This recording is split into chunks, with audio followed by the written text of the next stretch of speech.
You are listening to the Park Flyer Podcast, where we discuss our RC adventures. Welcome to the Park Flyer Podcast, where we discuss the ups and downs of the new RC Flyer. Join your hosts, Michael and Jay, as they take flight at the park. Now on with the show.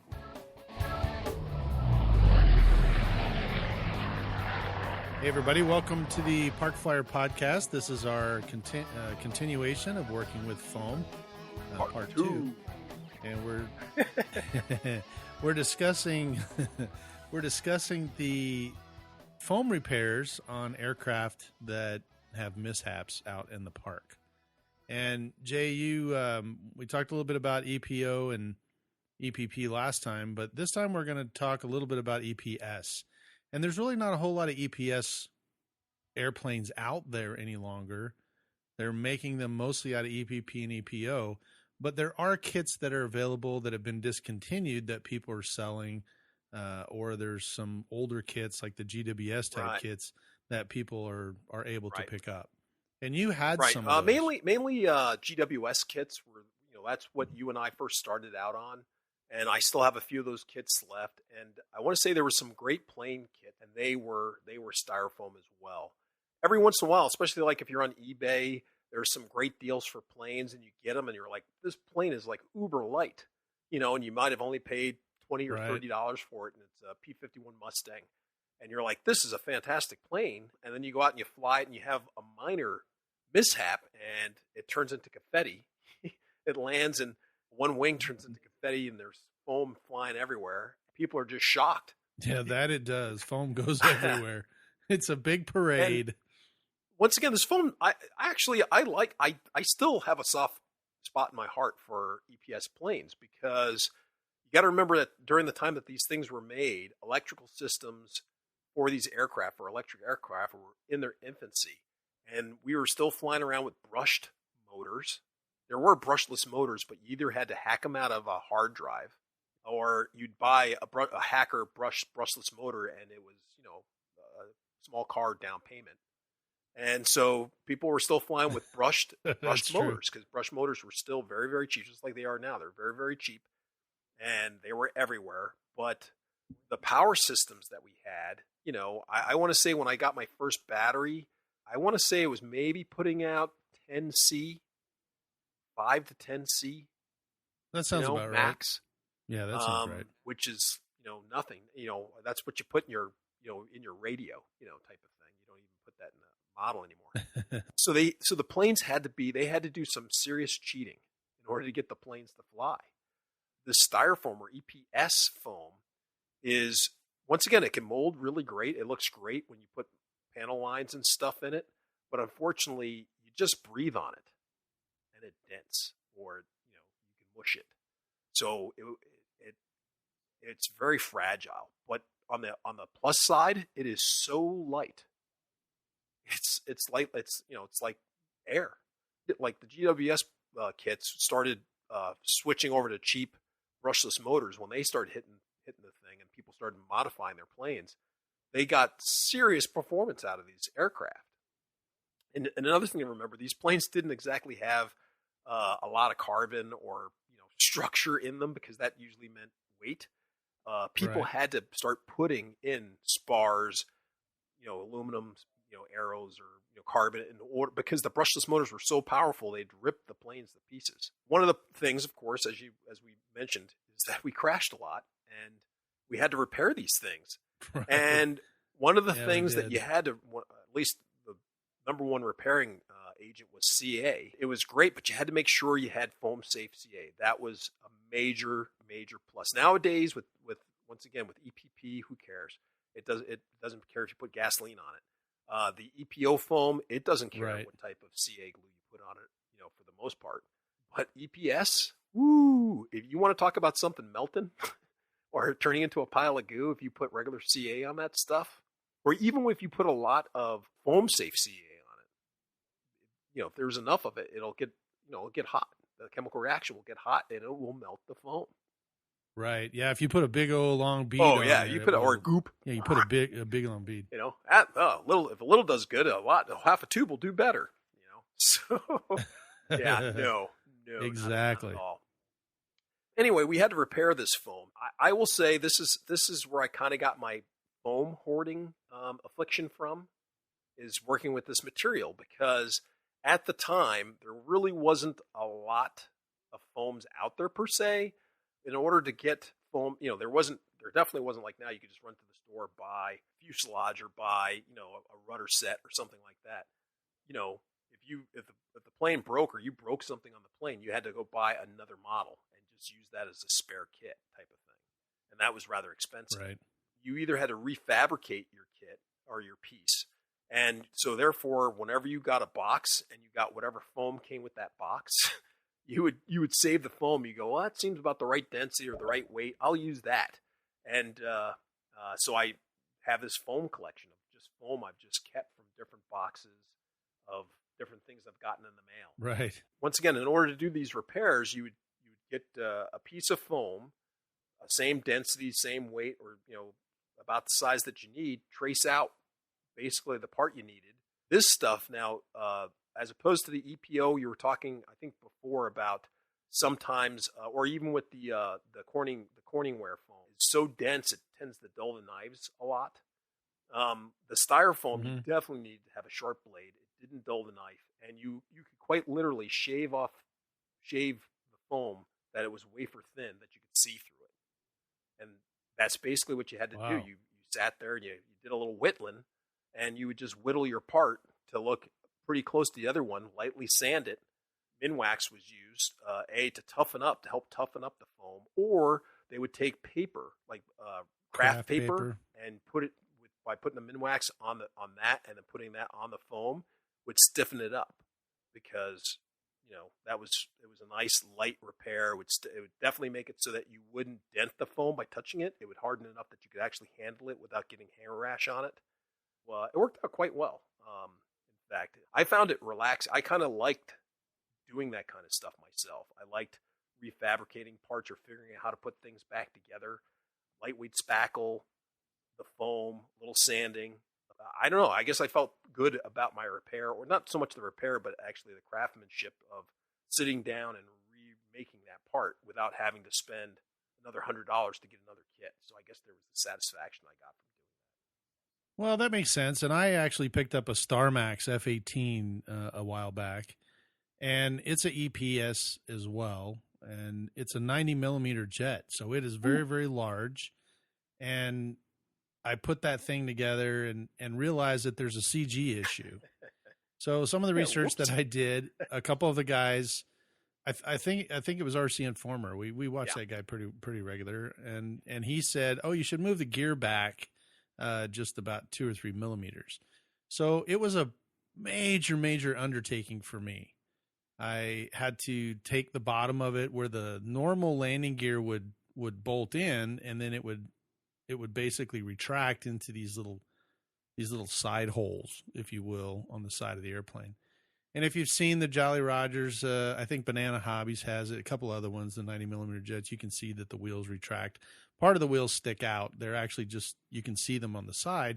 I didn't really like it that way. So when I moved it back, I actually created little pockets so that it would retract all the way up into the body.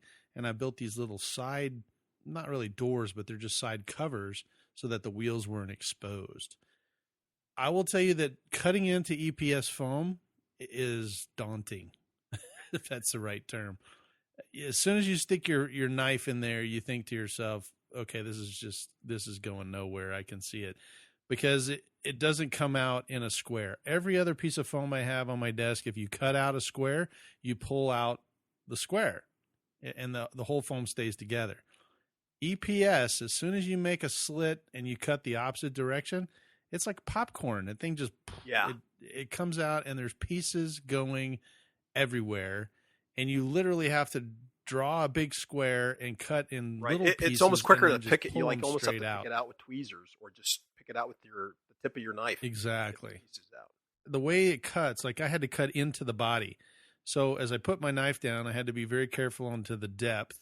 Then I had to draw the line. Then I had to go right about 3 millimeters beside it, draw the other line, and then pinch all of that foam out.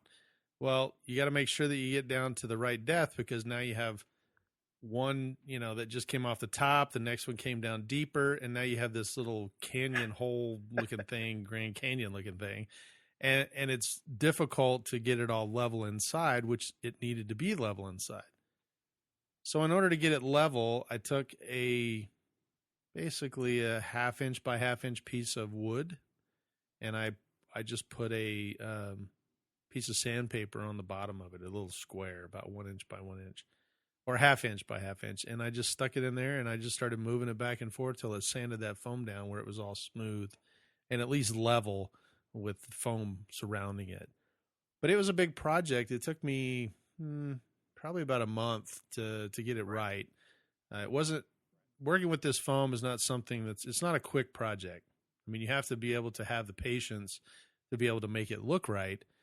But when it does look right, it's very impressive what you can do with the foam, because you can make it look just as good, if not better, than what it was when it started. Because those little pockets actually flared out. They were flared where the wheels went in. It wasn't, if you looked at the real F-18, it doesn't have that because they come up into the body. But for this particular model, it didn't look bad. You saw it. I mean, it looked really good. It retracted. Yeah, it retracted into it, and it didn't create as much drag. However, now that I got the CG figured out and we put all that in there and I strengthened it all up and, made everything great, we tried to take it off, and I think we had the CG issue problem where we balanced it, but now we put the battery too far forward and it didn't want to come off the ground.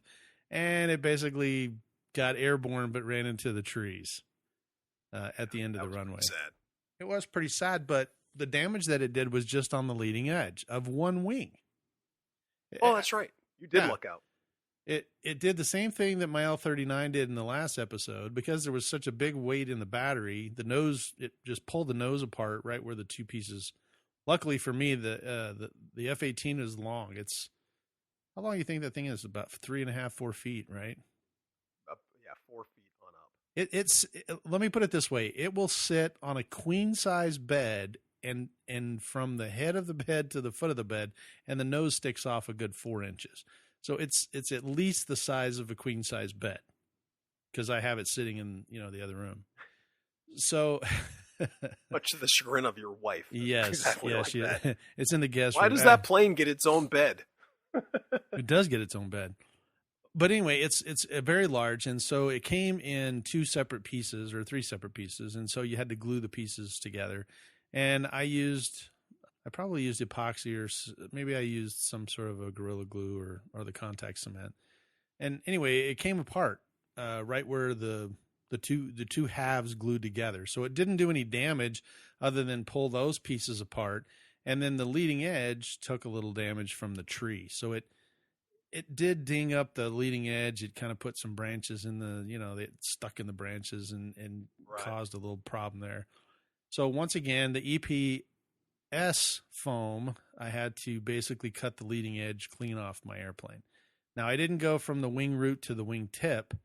I just cut out the middle section of it that was damaged. What foam did you use to stick it back in there? Okay, so I went ahead and used that Corningware stuff. That stuff seems to be my go-to.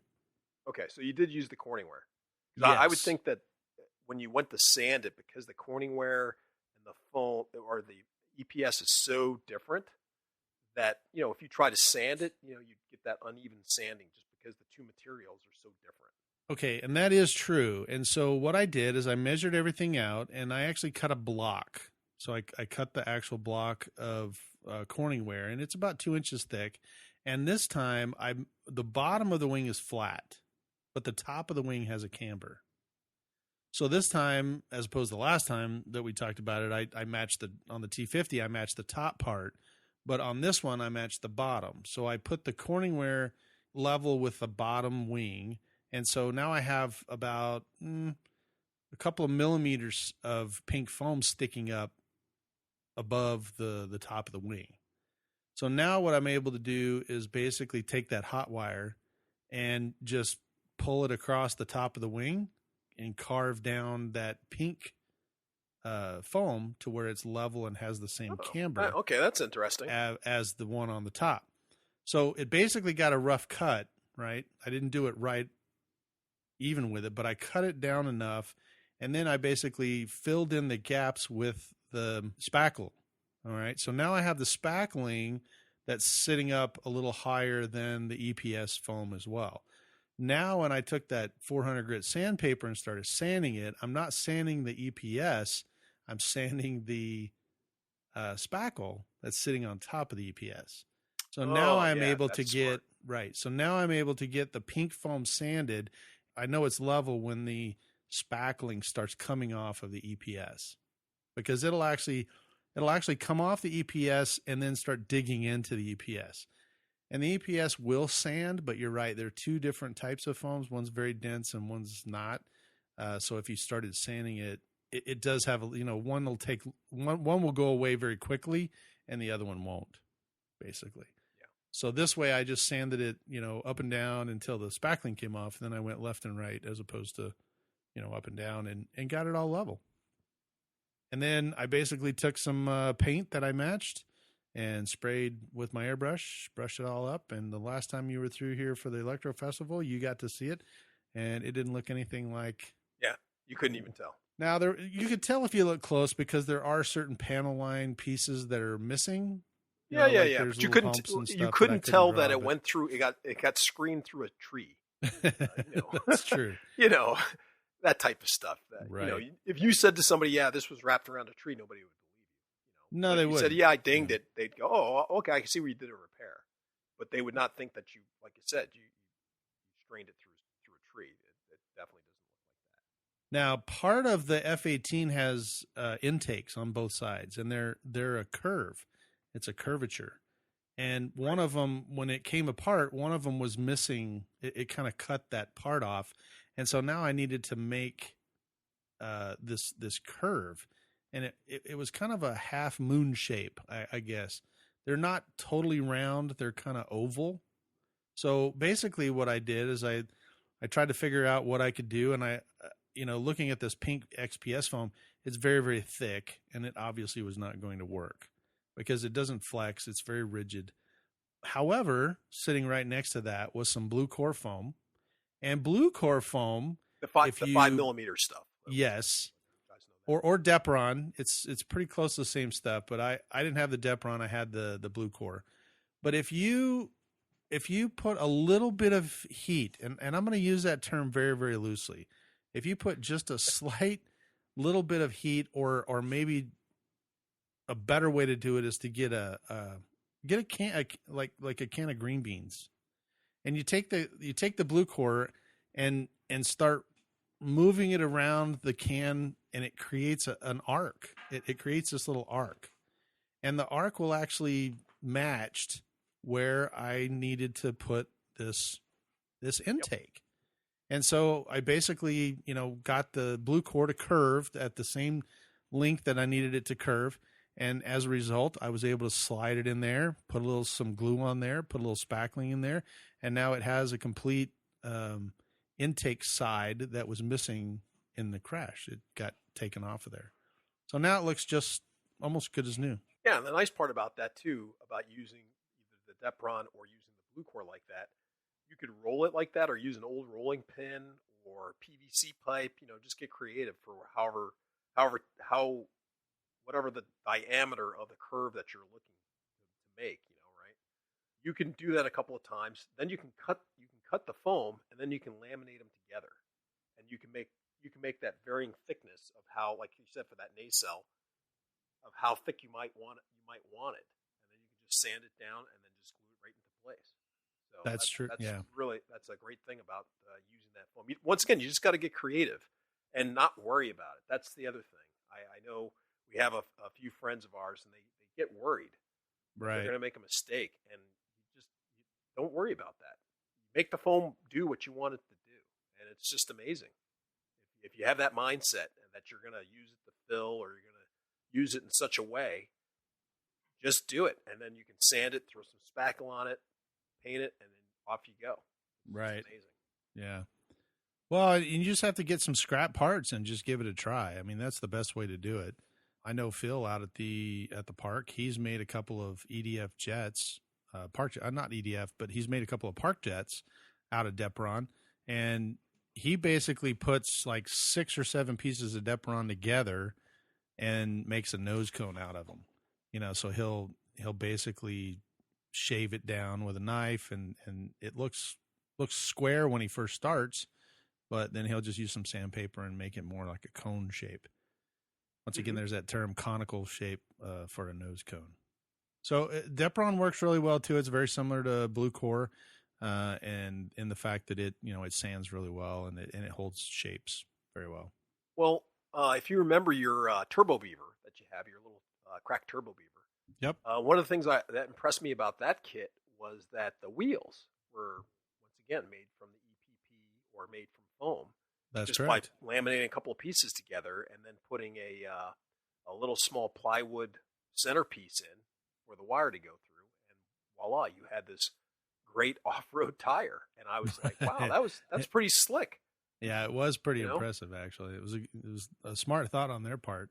I don't know if Depron or EPS would work that way, but it might. Actually, they have EPS.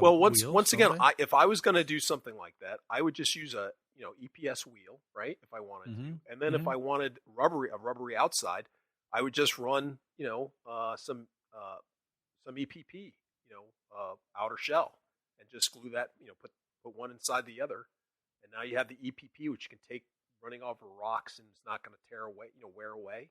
And then you have the stiffness of the EPS or the Depron or Bluecore or whatever foam you want to use on the inside, depending on how heavy of a wheel you want to make. Right? If you were making a lightweight model and you wanted to make a tire out of Depron, for something that's like a peanut scale, type of thing, great. Right. You could do that. You just have to get creative. I think thinking about my multiplex park flyer. The one we call the Mangler, because it whacked my hand. Yeah, it's a taste blood. Yeah, you got to keep it away from the other models. Right.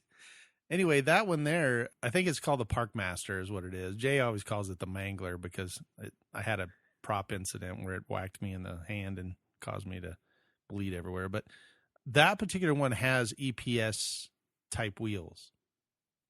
They're foam. They're not rubber or plastic, but they're actually made out of foam, and it makes for a really uber lightweight. I think you can fly it indoors or out on grass, but they dent, but they don't seem to. I mean, they're a little more dense. I think they're not. Right. I think they're more of an EPP. They're not EPP. So you remember my Fun Cub? Yes, same thing. I think you had one on a Fun Cub. Yeah. So my Fun Cub definitely has. They have EPO wheels, and they're great on dirt. I mean, they work great, but they have a problem if you land them on a runway, an actual runway. Right. It is the hardest thing to land on because they skitter and they bounce and they don't grip. Right. And it causes the gear to splay out. And so a lot of people, people were getting their not their motor mount, but their shaft, their motor shaft was bending.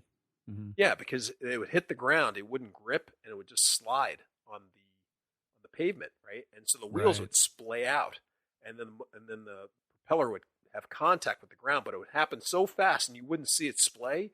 And then the plane would you'd hear a thwack, and then the plane would just kind of all of a sudden wobble down the runway, and you're like, what's wrong with my plane? Get it back, and you're looking at the prop, and it's all wah wah wah wah wah. You're like, what happened? Exactly. Or you'd break a prop, or you'd break a prop, and you're like, how do I keep breaking all these props when I land? It shattered the tip off of it. Yeah, tips right off. So, one of the guys in my club, I think it was Bob. One of the guys in my club, he took actually an old inner tube tire. He would just cut it and cut a strip, and then he glued that strip on the outer, right in the middle of the tire. And once he did that, it gave it enough grip where the things wouldn't splay and it would stick to the runway. Oh, that's a smart idea. Oh, yeah. Yeah. It worked out great. It was a real nice, quick mod. It didn't weigh anything, and it didn't affect the plane, and it really affected the handling on pavement. Right. Wow, kudos to him. That's a great idea. Yeah, every once in a while he thought of some good things. Yeah. Well, that's what you get when you have one of those models where you just have to make do with what you have, and you're like frustrated, and you're looking around your shop. I have one or two of those that something would happen, and I go, gosh dang it, what can I use to fix this? People have figured it out. I mean, for the EPP stuff that we talked about last time, you can laminate that. Oh yes, and I love lamination. It saves a lot. It saves a lot of wear and tear on your EPP. The EPS, you can, obviously put strips of, what did you say it was? The Velcro or whatever on there. Velcro? What did he put on there? I can't remember what you said he put on there. It was an old tire. Oh, rubber. Yes. Inner tube. It was an inner tube tire. Yes, the inner tube. That's what I was thinking of. I don't know why I had a brain hemorrhage and I was thinking Velcro. Yeah, you're because you're over 50. You're not getting enough blood flow. I know. Actually, I am over 50. Yeah, actually, I just had a birthday. That's right. What other EPS airplanes have you modified? EPS? Well, like I said, the biggest one I've done is my P-51 Mustang. I had a little P-51 Mustang, and I basically covered it in that brown paper, craft paper. It was kind of like a paper mache project. Mm. But the neat thing about it was that plane went from totally like a floppy mess, or since it was so fragile, but by putting that paper on, it stiffened the whole plane up. It definitely toughened it up. Of course, don't hand it to your brother-in-law, who I've had on the show. And I say, hey, check this out. And he grabbed I gave him the elevator, and he grabs it and it's like, weak, snap. Oh yeah, that is pretty tough. And I'm like, whoa. And then back to the shop. I just meant for you to, yeah. So he snapped that piece. Oh, you didn't want me to snap it? And I'm like, yeah, that wasn't for you to test. You're not the test snapper. Oh my gosh, that was so funny. So the paper the paper we're talking about, you can buy at Home Depot or Lowe's. I think it's the stuff that you can use it's in the painting department. You can get it in the painting department. You can get it once again at any. You might get it at craft stores, and it's called like newspaper print. I think is what they call the paper in the craft stores, newspaper print. Right. And, it comes like in a big sketch pad, and you can rip it out. So, or you can buy it in the brown ones come in a roll. Brown ones comes in that roll. Right. And but they're really, like said, really thin. It's not like like a paper sack from a grocery store. It's way thinner than that. It's thinner than that. But you know what? You can use. Now I don't know where you're going to get it from, because where do you get paper sacks anymore? I know, right? Once again, our millennials are going, oh, what? You used to get what? A paper sack. Yeah. But you can use a paper sack. Paper or plastic, and now they just say plastic. Or your cloth bag that you took. Yeah. Did you bring your cloth bag? Right. No. But you could use that if you want. In a pinch, you can actually use newspaper, plain old newspaper. It doesn't work as good, but it does work. I would say that where it helps out, it helps in the finish. If you're trying to finish a plane that you wanted to get a terrific paint job on. Right. By putting that paper, because once again, EPS foam does have a depending on the grade of the foam, it can be kind of holy. You know what I mean? The surface it's sacred foam. Ominous, dominus. No, what I mean by that is if you look at an EPO plane, once again, the reason why everybody loves it is because you can put a lot of detail into the foam with the mold, right? Right. EPS, you don't get that because it's more isn't as closed cell. It doesn't give you such a closed cell, and you'll see all the little air bubbles, I guess, pockets, depending on how the mold's set up. So you don't get as smooth as a finish that you get on the EPO. But by putting this paper on it and with the Minwax, you just put it on there like paper mache, and you just do the thin layers and just paint it over it, sand over it with like the 400 or 600 grit sandpaper, and it'll be smooth as a baby's butt, and then you just spray paint it, and it looks great. Now it's just a flat, smooth surface, like if you fiberglassed it. That's true. It makes your models look really, really, really good. I can't remember in a last podcast if we talked about adding talcum powder to it. I think maybe at the Electric Festival. I think we've kind of mentioned it or touched upon it. But I know that if you took the Minwax and you took some non-scented talcum powder, And the reason you want the non-scented is because the scented ones has oil in it. But it does smell That's good what makes it sanding. It does. It smells smell great when good, you're sanding, though. But it does have oil in it, and the oil and the water usually don't mix. So if you got some non-scented, and I don't mean dump the whole thing in there, but when you mix your Minwax and just kind of put a little stuff to where it becomes milky, and then when you brush it onto that paper, you actually get a glassy surface that you could paint that'll look like a gloss paint. Right. And also it helps fill, depending on how thick you make, that milky substance, you can add more or less. And the thicker it is, let's say you had more of a rougher surface, or you had a little bit more cracks or whatever, by making it a little thicker, then it fills in a little bit more of those irregularities on the foam surface and that paper surface, and fills in better. And once you sand it, it just comes out, like you said, nice and smooth and ready to paint. And it does look good. You can sand the paint actually to make it even more smooth. Mm-hmm. Yeah, so put a couple layers of paint on there, and then sand it with some, 400 grit, and then go ahead and repaint it. Put a gloss coat. It looks slick, like glass. It does. Now you're actually working on one right now. You have a little 8-4, right? I do have an A4. It is a GWS A4. I think we've talked about it before in the one of our episodes, where it's being painted in the colors of the Australian Navy, and I'm probably about 80% done with it. But I did glass the bottom of the wings. I took the Minwax, but I actually took fiberglass. I didn't take the fiber tape. I actually have some really thin fiberglass, and I did. I mixed it all up, and it has a very slick, surface. Now there was a specific reason that you did that. It wasn't just to make a paintable surface. No, because I'm going to fly it in the park, and I don't want to put the landing gear on it. Right. So I know I'm going to belly land it, and I wanted some strength on the bottom so it didn't tear. And that's one of the bad parts of that foam again, right? Right. Yeah. It tears. It's so. I mean, you look at it and you dent it. That's the bad part about it. Well, we talk about the sprinkler heads, and if I was to land that thing at EPS and it hit one of those sprinkler heads, it'd be confetti. Yeah. I mean, the bottom of it just would take a chunk out of the bottom and just poof. It'd have little foam parts going everywhere. But it's one of those it's like a trade-off. Like I said, even though it's a weakness that, once again, it's so dentable and so fragile. Right. But what I love is that when you stick our modern systems into those planes, it's like a 2-to-1 ratio, weight to power ratio. The F-15 that we threw together at your place. Oh, right. The aggressor. It flies. It flies. Well, the first one, the test one. The test one. Yeah. Yeah. That one flew when we were out there and we threw, and that had a 4-cell in it, right? And it did have a 4-cell, and it had two flew like 70-millimeter motors. It was stupid. Yeah, it was silly. It was stupid.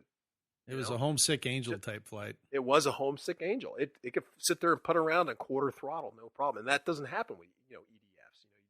You usually have to fly 50% and over just to keep it flying. And that thing was so light. It was just like, oh yeah, I got power. I got gobs of it. Yeah, I just love that about those planes. Yeah, there's a company out there. If you'd like to go there, it's jepejets.com. So it's like GP Jets.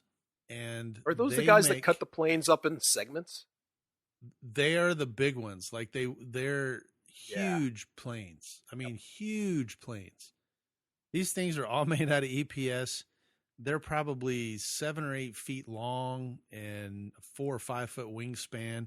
These things are massive, and they use a 90-millimeter EDF to propel this huge airplane through the air. And it is amazing because this thing is so large. It shows a picture of the guy launching it, and he's literally like running past his car, and the airplane is almost the size of the car. And he's throwing this thing in the air. I mean, the thing looks like it should weigh as much as the car, but it doesn't. It's so lightweight. You should get a special permit for flying over 55 pounds. Just to fly it? Yeah. Exactly. But it doesn't. I think it looks like when they assemble them, it's not like you get a GWS kit. It's all assembly. Put the top bottom or the sides to side. I think that one, it looks like somebody took one of those dimensional drawings and did a cross section, slice, and they slice all the pieces together. So they cut it. If we're talking the same thing, they're like, I don't know, an inch, like sectional slice, like so the whole fuselage, but it's only an inch thick, and then you just kind of put them all together. Yeah, they have some. Yeah, it's called fast foam jets. I think if you look it up, I think they have a. Google will bring it up, but they basically have these massive, huge jets. They're pretty amazing. I'll post a link on our website. You can actually click on it and look at it. But they have quite the selection. I have some more time I need to waste. Exactly. Go down the rabbit hole. Another small portion of my life that just disappears. Exactly. Just kind of looking at them. But they basically have the EPS type models, and they're very, very cool. They have EPS ribs. They've got EPS molds, control surfaces. They'll show you how to just completely put your model together and glass it if you want and do whatever you need to do. But they weigh hardly anything. I mean, they're so light, super lightweight. And they are molded, so they don't look like just a big cutout piece of, foam. No. And like I said, you use some of the techniques we've been talking about. Mm-hmm. Little sanding. I know you're going to have to sand a little bit, but when you get done, you're going to have something that just looks fantastic. And the thing is, like you said, they have jets as big as your car, but you can pick them up with one hand and hand launch them, because they're so light. They are so light. And they do real well with a 6L and a 90 millimeter jet. I mean, that's your heaviest parts are the EDF and the battery. Yeah. That's now, once again, I would say that landing it in a rough terrain or a hard or here crash, in the desert, it would not be conducive for that particular type of plane. But if you're a little bit more of an advanced flyer, I think that jet would be fine. Yeah, the good news about these really lightweight jets too, though, is that they have super light wing loading, and they are really floaty. Those type airplanes. No, that is true. Super that is floaty. true. The nice part is that unless you get yourself in trouble, pretty much if you honk back on the stick, the thing's gonna stand on its tail and just kind of flutter to the ground. Right. Kind of like our 3D foamies. Those type of planes that they don't weigh nothing, right? True. And, you get in a hurry if you just kind of honk on it. Thing will stop and just kind of whoop on the ground. That's true. Anything, so unless it hits really hard, or the dog gets it and starts, look a frisbee. Yeah, if the dog bites into it, you're pretty much hosed as well because he'll pretty much chomp through that thing. Yep. But they're fun to fly. I really enjoy it. All the GWS airplanes that we ever had I still have them. So I still have a couple. My F-15s, my A4. I've got a big F-18, that Star Max version. That's all EPS. I still have a couple in the box. Yeah, I got two J10s that are in the box. That's right. Still got some of those that we ordered from whatever. Hey, well, they were moving warehouses. We had to help them out. Yeah, it's true. Let them stay at our house for a little while. I know, right? I got a whole list of planes, Mike. I really do. Once I get my shop sort of set up, I do have a plethora of planes to kind of put together and start working on. So kind of excited about that. Good. Well, I think that it's important for our listeners to go out and try to grab some of that XPS, that pink Owens Koningware stuff, because for $5 they can have this 2x2 square and pretty much do anything with it. I mean, you can carve it with your knife, you can cut it with a foam cutter, you can test out glues with it, you can test out the different types of sandpaper with it, you can put basically that craft or newspaper print paper on there, or newspaper or fiberglass. It's just a big square. I have a whole bunch of it. I know it doesn't really have anything to do with the airplane, but my pattern airplane had some gear on it, some really funky looking gear, and they were basically made out of. Oh, right. They were made out of fiberglass. Well, the fiberglass cracked. You and I took it to a guy to see if he could repair it. He put it together. Then I went and flew it off the grass, and it kind of cracked again. And then, part that he didn't repair is the other side. So they don't make these landing gear anymore, and the airplane once again is discontinued. It's not a foam airplane; it's actually a balsa wood airplane. But the point I'm trying to make is that this pink foam that we have found will actually carve into pretty much whatever it is you want. So I have landing gear that I've actually carved from foam that I can now use. Now, how are you going to stick a foam landing gear onto a plane? Okay, so I know the fiberglass didn't work. Yeah, this is a real super thin, but what this is it's a template for a carbon fiber. So now I can do a carbon fiber wrap around this and make new landing gear with carbon fiber as opposed to fiberglass.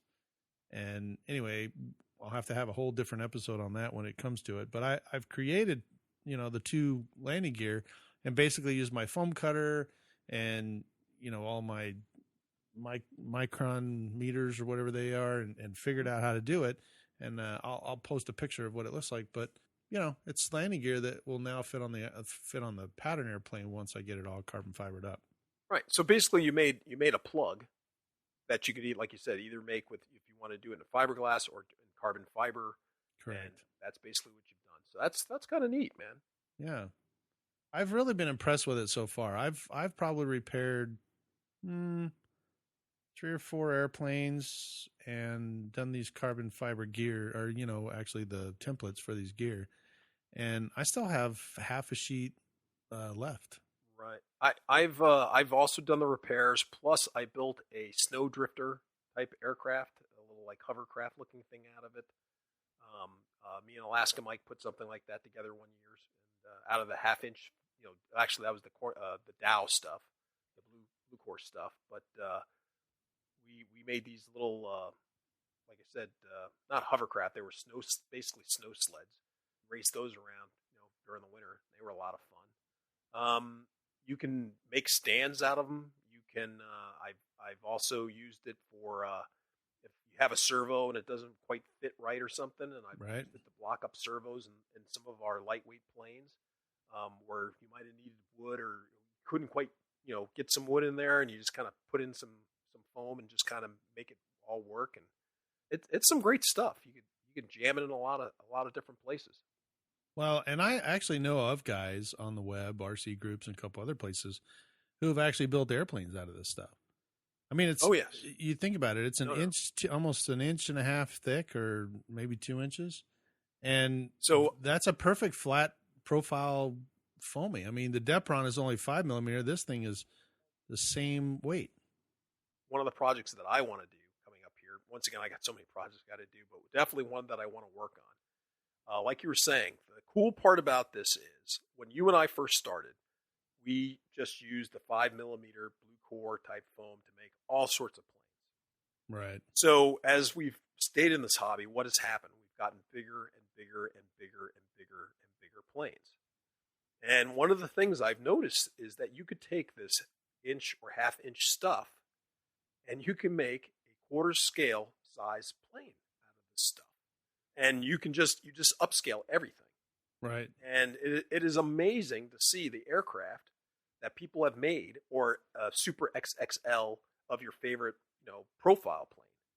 And guys are just upsizing it with this stuff because it's rigid, and you might have to put in some, reinforcement of, wood, carbon, fiberglass, whatever. But guys are building these giant planes on the cheap. I mean, sure, like less than $100, and they have this plane that they can barely fit in their car or in a truck, and they're out there flying it, and it's flying uber slow, but it's super huge, and it's just so cool. I definitely want to try some of this. I'll probably put a link in for some of this big stuff the guys are flying, but I'm really impressed. Or the guys are flying not only with the Dow or the Corning stuff, but they're also, what's the stuff that has like a silver side to it, and it has almost, and it's like using the EPS or old styrofoam. Yeah, that's a Dow product as well, I think, and it's So they're also building basically styrofoam, but it's got like a silver foil lining on one side. Right. I've seen planes made out of that stuff as well, and they're just building these uber light, humongous things.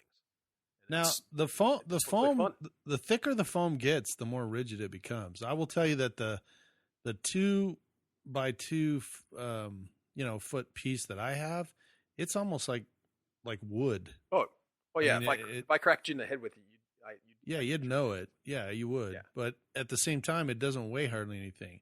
But I will tell you that styrofoam with the silver on the side of it, that is very bendy, floaty. Mm-hmm.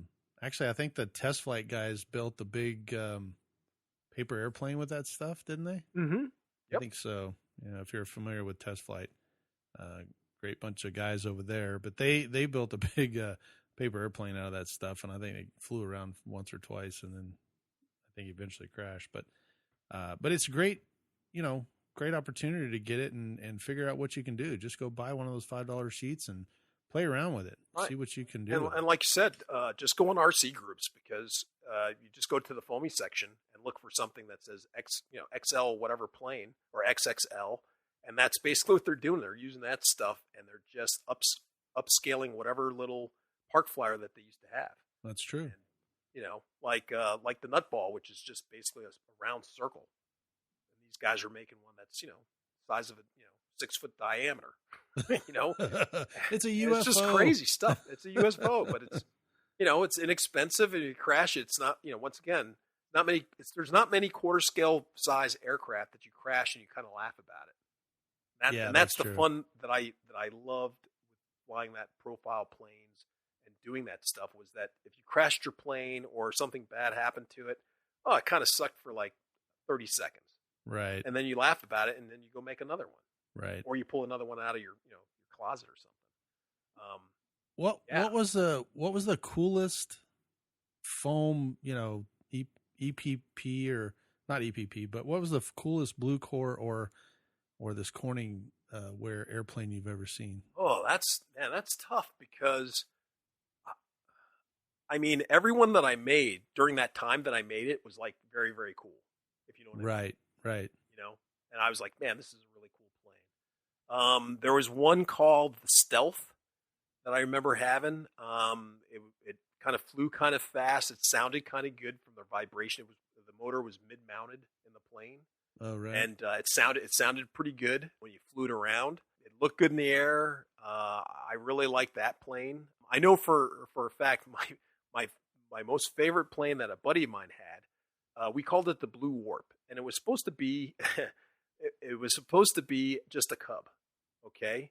But when we built it, we kind of built it wrong, and we built the fuselage at an angle, and so the whole plane was warped. And so we just called it the Blue Warp. The Blue Warp. Yeah, we called it the Blue Warp, and I kind of made it for my buddy Pete. This plane, I don't think anybody's gotten more joy out of a piece of foam than that plane. We flew it to like it disintegrated, for one thing. We flew it in 30-mile, 40-mile gusting winds one day. We just did crazy stuff that you normally never do with a good plane. Right. Just because you don't want to ruin it. Yeah, you don't want to ruin it. And this plane, the more we ruined it, the more we just added more weight, and then just got a more powerful motor and just stuck it on there. And in fact, he actually made money off the plane, because he took it to his club. They had pretty plane contest, and he got up there and he talked so eloquently about the plane. Everybody they voted in for the pretty plane contest, and he ended up winning this gorgeous plane and this other stuff. Wow. I was like, no way. How can a person do that with that plane that basically looks like a banana when it flies? But I would say that plane for him gave him a lot of joy, and I enjoyed it too. Just from flying it and just building it for him. I would have to say Stealth for me was one that I enjoyed flying. There was also it was a circle plane. Maybe it was the IFO. I can't remember. But I liked that one too, just because it was simple and you could dogfight with them. I enjoyed that, but at the time there wasn't many people could fly with me. But I liked it because you could fly close to the ground, get all crazy with it. I loved them, and I mean, you still have. I mean, I bumped into a box, and you still had all sorts of planes in there. Oh yeah, I have a whole box of Bluecore foam. I've got F-22s. I've got. I have something similar. It's not what you described. I call it a Stealth too, but it's a Delta Wing. I've got an extra 230 in there that that I put Oh, together. I've got a bunch of. And now I just thought of another one. I would say for those early ones that I like, but really towards later, right before I shifted to more complex models, the very last Bluecore models that I made was actually with you, and that was the Slowfly 28. That's true. 3D. Yeah, and, I have several of those. Yeah, and that was a great plane for learning 3D model stuff on and making the transition from once you were able to fly that plane, then I didn't feel so bad when I actually spent money on a nice 3D aircraft. Right.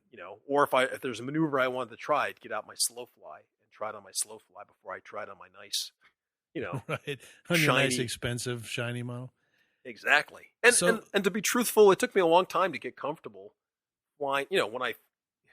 It's amazing when you picked up the Bluecore. I have no reservations, and I would just try things, or I wouldn't have any fear. Right. But always when I had a nice model or tried somebody's nice 3D plane like that and tried to do the same thing, I'd always have a little niggling thing in the back of me, like, oh man, this is somebody's expensive plane. I better be careful.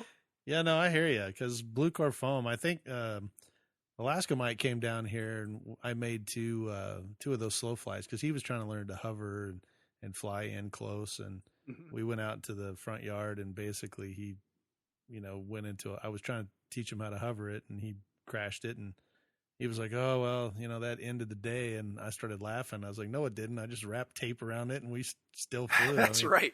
We flew that thing almost to destruction.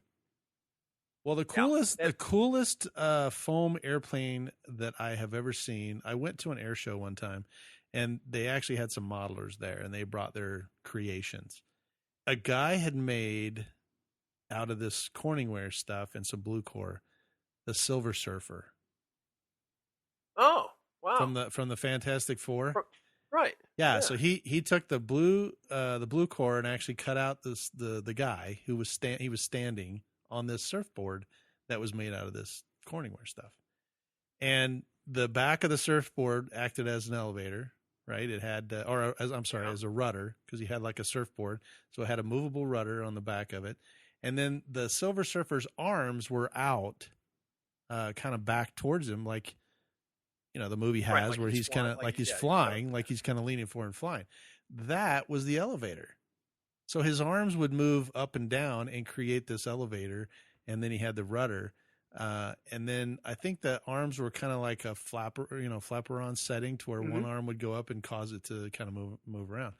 And when I initially saw it, I thought, wow, that was really impressive. This guy put a lot of time and energy and effort, and I think he had put some foil on it to where it looked like or painted it silver where it looked like Silver Surfer.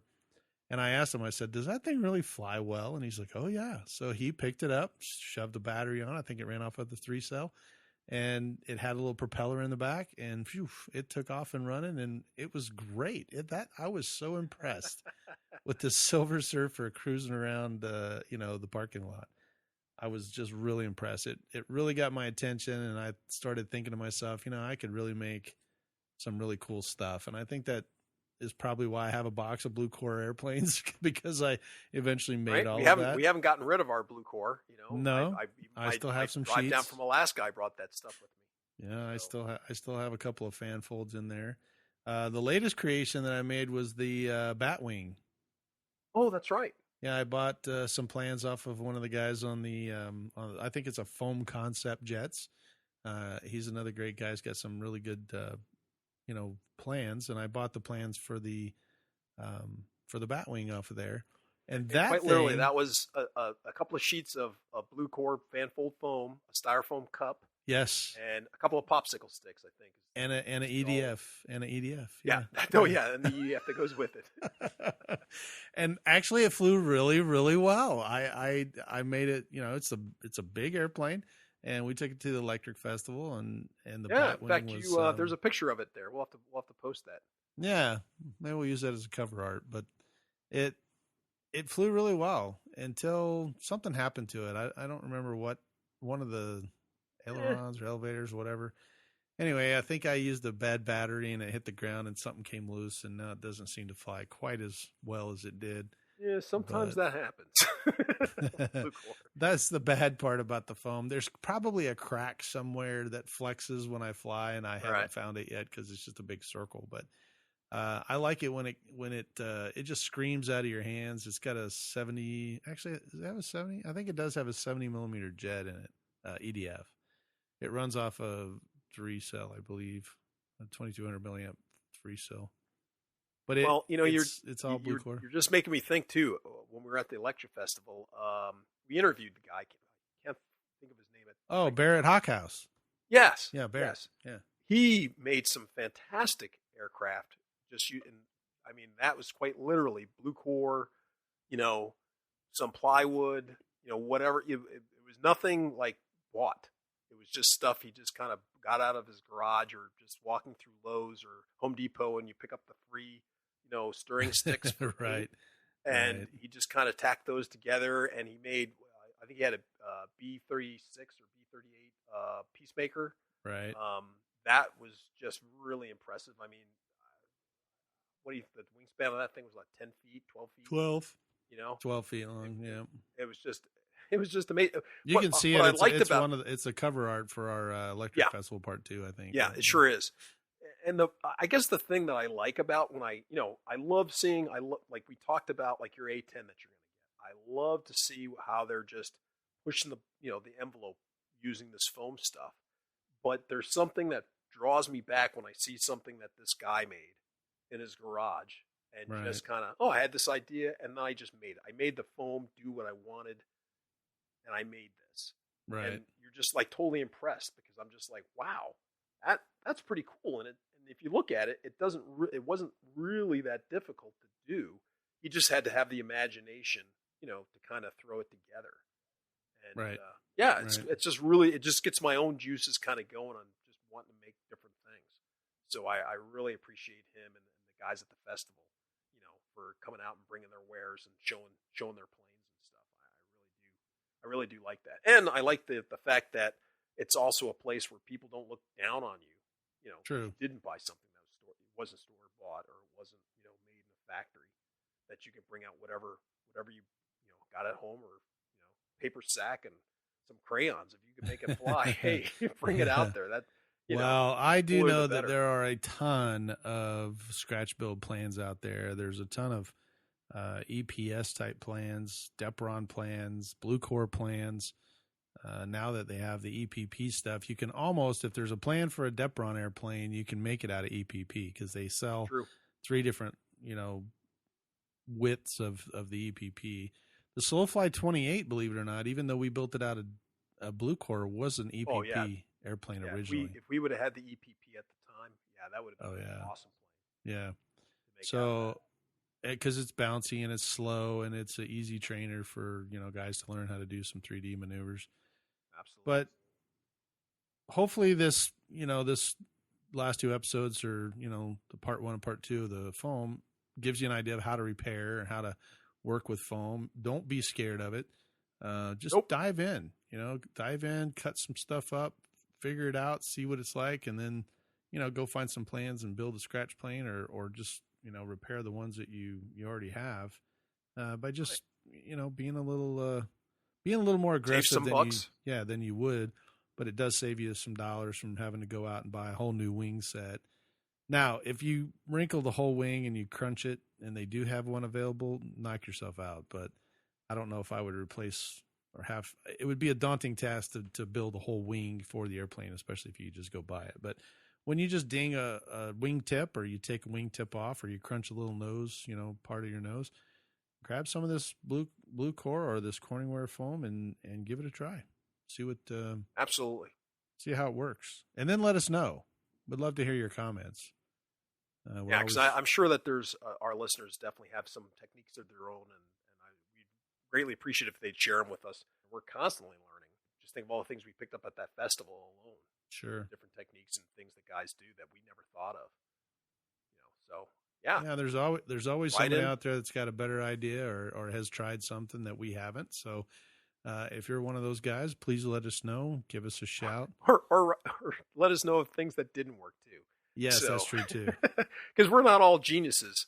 Hey, I glued those two pieces together and it fell apart in mid-flight. You can blame it on us. So, hey, let us know about the things that didn't work too, so we can let people know not to waste their time. So that's what this is all about, folks. We'll blame it on Jay too. So we'll just say that it was his. Go ahead. I'm not ashamed.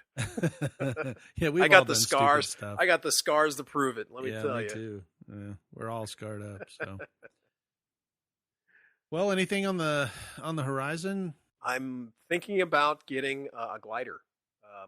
I think I mentioned it before. I wanted to get one of these EPP Eagle gliders, and there's nothing but buzzards flying around my house. Yeah. So, yeah.